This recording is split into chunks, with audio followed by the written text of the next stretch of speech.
Alright guys, it's about time I did the after use review on this knife. And I'm going to kill my cat because this is the third time he's interrupted me. Sonny, come here. You need to stop that. Yes, you do.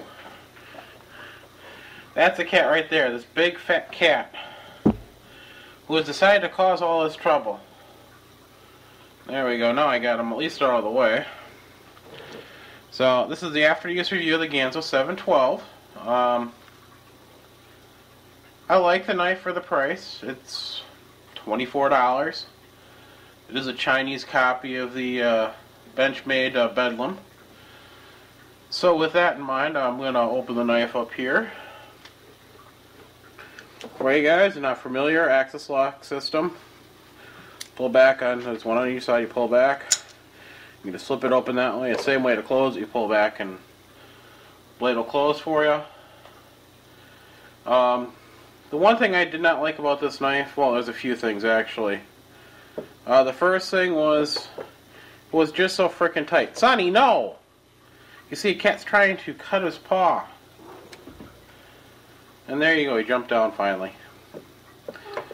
With the axis lock, it was just too tight with these G10 scales to be able to get at it effectively.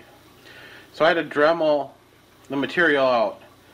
And I could not get these scales for the life of me off of this knife. Even though you use Torx head screws, they are like super glued or red Loctited in there. And I tried the heat method to try to get the pivot screw out. I tried shock method and heat method. Nothing worked. Not one thing worked for the pivot screws. I was able to get all the rest of these out with the heat method. Except for one which stripped on me. But if you want to know more about that whole process, go watch a video I released sometime in February. I just can't remember when, since I'm filming these so much in advance. But otherwise, I like the way it felt. It is a little heavy for everyday carry. So it's not ideal for everyday carry, but since I couldn't afford the $200 or so for the Benchmade, I figured I'd get a copy to see how much I like the design. I mean, it is a great slashing knife. The curvature of this Persian blade just makes it awesome for slashing. Felt comfortable when I was doing stuff. The jimping here really helped out there. You know, like it rode pretty well in my pocket. You know, not much was sticking out. So, you know, every day it was fine, except for the weight. And this is over 5 ounces. I think it's almost 6 ounces. So it is a bit heavy. So with that, you know, that mod here, those are, you know, the things I didn't like. Is basically the weight, the Torx head screws being super glued in. They should just use regular blue Loctite. And the way the G10 fit to the axis lock, way too tight. But love the blade shape. I thought the blade shape was great. Now let's check a few things, and we'll check the sharpness out here, how well it kept its edge. I have not sharpened this since I got it, so there you go, closed. Sorry, it's fairly well centered. No problem there. Let's see about blade play. Since I cannot tighten or loosen the screw, blade play is a major thing here. It's got left to right blade play, and no up and down. But left and right, it's got a little. I can feel it in there. But I had a little when I got it. So let's now get to how well the blade kept its edge. And first, we'll start off with the normal regular paper test here.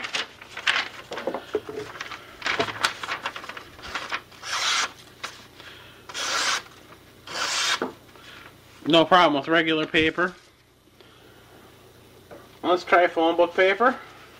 If I can separate these two pieces, there we go.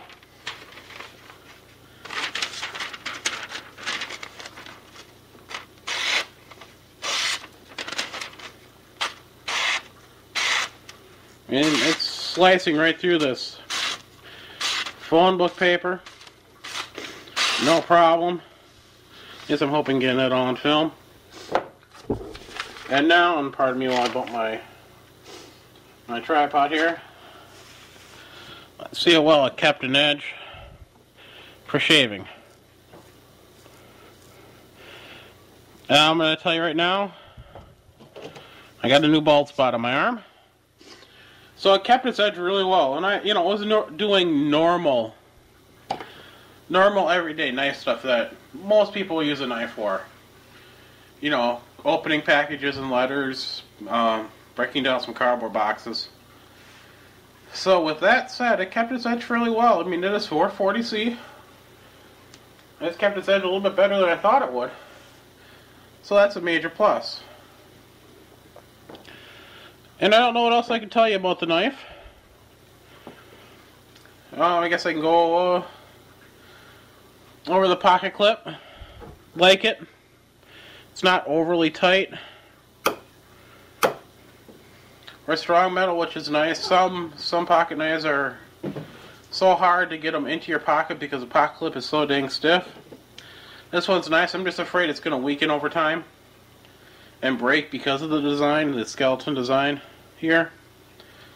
We'll see on that, but again, for $24, it's not the end of the world if that breaks. And to be honest, the real reason I bought this knife was because of how the blade looked. I thought it just looked really cool.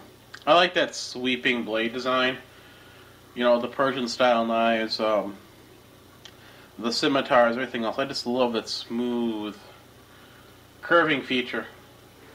Well, I just want to thank everybody for watching.